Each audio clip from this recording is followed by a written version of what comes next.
হাদিস শুনতে ভালো লাগে না, কিন্তু রে মুসলমান, যেদিন কিয়ামত কায়েম হবে আল্লাহর আযাব দেখে, জাহান্নাম দেখে, সেই দিন মানুষ ভয় খেয়ে যাবে।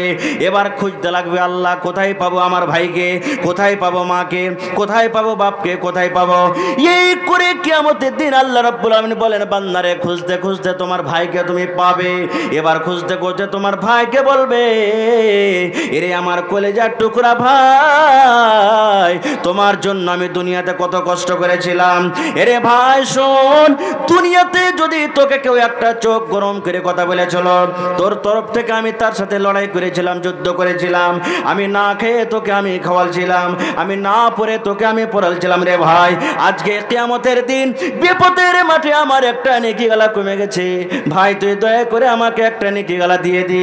একটা নেকি যদি আমাকে তুই দিস ভাই, আমি আল্লাহর জান্নাতে আমি চলে যাব। রে মুসলমান, সেই দিন তার ভাই কি বলবেন, এরে হতভাগা মানুষ, সরে যা, সরে যা, সরে যা, সরে যা, সরে যা, আমার কাছ থেকে তুই চলে যা। কিংবা ওই লোকটাই কথা বলে ওখান থেকে পালিয়ে যাবে নিজে।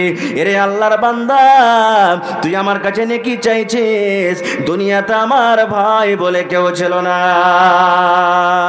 ভাই চিনার দিবে না, কানতে কানতে কানতে কানতে আবার আল্লাহর কাছে চলে যাবেন। আল্লাহ বলবেন, বান্দা রে নেকি পালি রে বান্দা। আল্লাহ ভাইয়ের সাথে দেখা হয়েছিল, কিন্তু ভাই নেকি দিল না। আল্লাহ বলবেন, আর জোগাড় আছে? বলবেন, আল্লাহ জি আছে, আমার দরদিনী মা, মা আছে, মার কাছে আমি নেকি পেয়ে যাব। আল্লাহ বলবেন, বান্দারে মা তোকে নেকি দিবে। জি আল্লাহ, আমার মা আমাকে নেকি দিবে। আল্লাহ বলবেন, যা তুই চলে যাও, নেকি নিয়ে আয়। আবার খুঁজতে লাগবে, কিয়ামতের মাঠে মা কোথায় আছে, মা কোথায় আছে, খুঁজতে খুঁজতে খুঁজতে মাকে পেয়ে যাবে। আল্লাহ রাসূল বলেছেন, খুঁজতে খুঁজতে যখন মাকে পেয়ে যাবে, মাকে বলবে, মা গে, দুনিয়াতে তুই আমার জন্য কত কষ্ট করেছিলি গে মা, আমি যখন পেটে ছিলাম তোর কত কষ্ট হয়েছিল গে মা। মা গে, সারাদিন কাম কাজ করে বাড়ির লোকজনকে খাইয়ে পিন্দে গে মা, সন্ধ্যাবেলাতে যখন তোকে পেটে ভোগ লেগেছিল, থালাতে দুটা ভুজা নিয়ে ভাত নিয়ে তুই খেতে বসলি গে মা, ওরকম টাইমে ওরকম সময় আমি পা দিয়ে একটা হুড়া দিয়ে দিলাম, লাতের একটা গোটা দিয়ে দিলাম, তোর ব্যথা উঠে গেল। ব্যথার কারণে মা তুই বিছানে শুয়ে গেলি, আর তুই খেতে পারলি না। মা যখন আমি দুনিয়াতে আসি, এত তোর কষ্ট হয়েছে গে মা, একদিকে তোমার জীবন, একদিকে তোর মরণ। মা গে, দুনিয়াতে আসার পর আমার জন্য তুই কত কষ্ট করেছিলে গে মা। মা গে, আজকে তোর হতভাগা সন্তান এই কিয়ামতের দিন বিপদের মাঠে একটা নেকি কমে গেছে গে মা। একটা নেকি যদি পেলে, একটা নেকি যদি আমি পেয়ে নি গে মা, তাহলে আল্লাহর জান্নাতে আমি চলে যাব। আর নেকি যদি না পাই, আল্লাহর জাহান্নামে আমাকে পড়তে হবে। যখন মাকে এরকম কথা বলবেন, আল্লাহ বলছেন, বান্দারে তোর মা এই কথা বলে পালিয়ে যাবে। ওরে হতভাগা সন্তান, আমার কাছ থেকে তুই চলে যা, চলে যা, চলে যা, চলে যা, আমার দুনিয়াতে বেটা বলে কেউ ছিল না। এই করে করে মুসলমান ভাই চিনার দিবে না, মা চিনার দিবে না। এবার চলে যাবে বেটার কাছে, বেটাও চিনার দিবে না। চলে যাবে খুঁজতে খুঁজতে বাবার কাছে, বাপও চিনার দিবে না। খুঁজতে খুঁজতে চলে যাবে বিবির কাছে, বিবিকে বলবে, বিবি রে, তোর জন্য আমি হালাল হারাম কিচ্ছু বুঝিনি, কত ঠান্ডা শীত গরম কিচ্ছু বুঝিনি, কত কষ্ট করে আমি খেটে খেটে তোকে আমি কাপড় দিয়েছিল, কত করে কষ্ট করে খেটে তোকে খেলালছিল রে বিবি। আজকে কিয়ামতের মাঠে একটা আমার নেকি কমে গেছে, দয়া করে তুই আমাকে নেকিটা দিয়ে দে। আল্লাহ বলেন, বান্দারে তোর বেবিটা এই কথা বলে পালিয়ে যাবে। এরে আল্লাহর বান্দা, চলে যা, চলে যা, আমার কাছ থেকে সরে যা, আমার দুনিয়াতে স্বামী বলে কেউ ছিল না। তাই বলছে মুসলমান, দুনিয়াতে বেঁচে থাকা কালে নেকি করে যান, দুনিয়াতে আল্লাহ জমি দিয়েছে দান করে যান, দুনিয়াতে নমাজ করে যান, রোজা করে যান, হজ করে যান, জাকাত করে যান। আপনি দুনিয়া থেকে চলে যাবেন, দান করলেন না, নমাজ পড়লেন না, ভালো কাজ করলেন না, আপনি এটাই মনে করবেন আমার ছেলে বেঁচে আছে, আমার মেয়ে বেঁচে আছে, আমার বেটা বেটিরা বেঁচে আছে, এরা আমার মরে যাওয়া পর দান করবে, এটা আপনি চিন্তা ভাবনা করিয়েন না রে মুসলমান। হ্যাঁ, হাদিস আছে, রাসূল বলেছেন, ইজা মাতাল ইনসান, মানুষ যখন মরে যাবে তার সঙ্গে সঙ্গে সব আমল বন্ধ হয়ে যাবে, ইল্লা মিন সালাসাতিন। নবী বলেছেন, তিনটা জিনিস এমন আছে, মানুষ কবরে চলে চলে যাবে, কিন্তু এই তিনটে জিনিস কিন্তু বন্ধ হবে না, কবরে যেতে থাকবে, কবরে যেতে থাকবে। কি তিনটা জিনিস? এক নম্বরে রাসূল বলেছেন ওয়ালাদুন সালিহুন, নেক সন্তান রেখে গেছেন রে মুসলমান।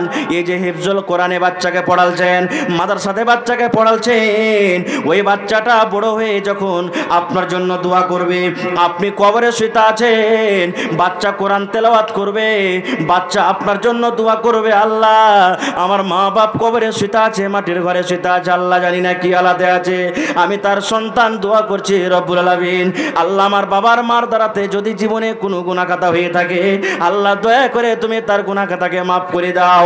আল্লাহ রাসূল বলছেন উম্মত রে, তোমার নেক সন্তান যদি তোমার জন্য এই দোয়াটা করে, আল্লাহ রাব্বুল আলামিন কবরে তোমার এই নেকিটাকে পৌঁছে দিবে। আজকে মসজিদের জালসা হয়েছে রে বন্ধু।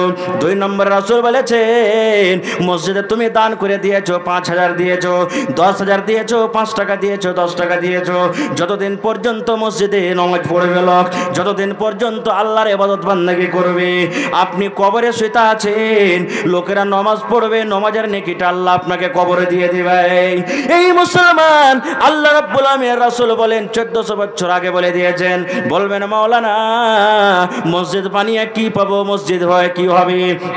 সোজাসুজি জেনে রাখেন মুসলমান, যেখানে মুসলমান ভাই, এটা বুঝার জন্য আল্লাহ রাব্বুল আলামিন মানুষকে এত জ্ঞান এত বুদ্ধি দিয়েছে যে মানুষের কোনো অসুবিধা হবে না।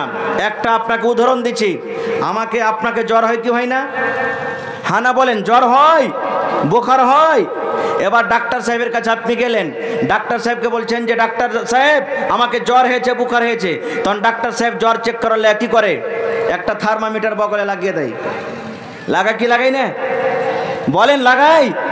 এবার 2 মিনিট 1 মিনিট পর টুন টুন করে বাজে থার্মোমিটারটা, বাজার পর ডাক্তার সাহেব বলে দেন এই দেখো তোমাকে এত পয়েন্ট জ্বর হয়েছে, এত পয়েন্ট বোখার হয়েছে। নাপতে পারলেন কি পারলেন না? তো যদি আল্লাহ রাব্বুল আলামিন মানুষকে জ্ঞান বুদ্ধি দিয়ে মানুষ যদি বিনা দেখা জিনিসকে যদি নাপতে পারে, যে আল্লাহ মানুষকে জ্ঞান বুদ্ধি দিয়েছে সে আল্লাহ কিয়ামতের দিন কেন নেকি আর বাদিকে আল্লাহ ওজন করতে পারবেন না? হায় রে মুসলমান, আর কিয়ামতের দিন আল্লাহ রাব্বুল আলামিন তারাজু কায়েম করবেন। এই দুনিয়ার তারাজু নয় যে একদিকে 5 কিলো পাসাং আছে, একদিকে 2.5 কিলো পাসাং আছে। আল্লাহর তারাজু কায়েম হবে, 1 জাররা পরিমাণ 19-20 হবে না হিসাবে। যার নেকির পাল্লা ভারী জান্নাতে চলে গেল, যার গুনার পাল্লা ভারী জান্নাতে চলে গেল। এমনও দুনিয়াতে কেউ আমল করবে বন্ধুরে যে নেকি আর গুনাহ একবারে বরাবর আছে, একবারে বরাবর আছে। আল্লাহ তাকে আরাফে খাওয়া করবেন। আরাফ মানে আইল, জান্নাত এবং জাহান্নামের মধ্যখানে আইল আছে, আইলে রাব্বুল আলামিন তাকে খাড়ো করবেন। এমনও কেউ কিয়ামতের দিন মানুষ হবে, একটা নেকি তার কমে যাবে, একটা নেকি যদি পেলাই লোকটা জান্নাতের ভিতরে চলে যাবে। এবার আল্লাহ রাব্বুল আলামিন অফার দিবেন তাকে, বান্দারে তোমার একটা নেকি কমে গেছে রে বান্দা, এই হাসরের ময়দানে কিয়ামতের দিন এই কিয়ামতের মাঠে জোগাড় আছে, তুমি একটা নেকি আনতে পারবে কুন্ডি থেকে? কত লোক বলবে আল্লাহ পারবো, পারবো জি আল্লাহ। কোথা থেকে তুমি নেকি নিয়ে আসবে? বলবে আল্লাহ আমার ভাই আছে, মা আছে, দাদু আছে, দাদি আছে। আল্লাহ করে বলছেন ইয়াউমা ইয়াফিরুল মারউ মিন আখিহি ওয়া উম্মিহি ওয়া আবিহি ওয়া সাহিবাতিহি ওয়া বানিন। আল্লাহ রাব্বুল আলামিন বলবেন বান্দারে যাও তুমি একটা নেকি গলা নিয়ে এসো রে বান্দা, যদি একটা তুমি নেকি আনতে পারো আমি আল্লাহ রাব্বুল আলামিন তোমাকে জান্নাত দান করে দেব। এবার লোকটা কিন্তু খুঁজতে লাগবে, লোকটা খুঁজতে লাগবে, পেরেশান হাল হয়ে থাকবে, চোখ গলা কেঁদে কেঁদে লাল হয়ে যাবে, পেরেশান হয়ে যাবে। আজকে জাহান্নাম দেখে ভয় লাগে না, মাওলানার কি কথা ভালো লাগে না? আজকে জালসা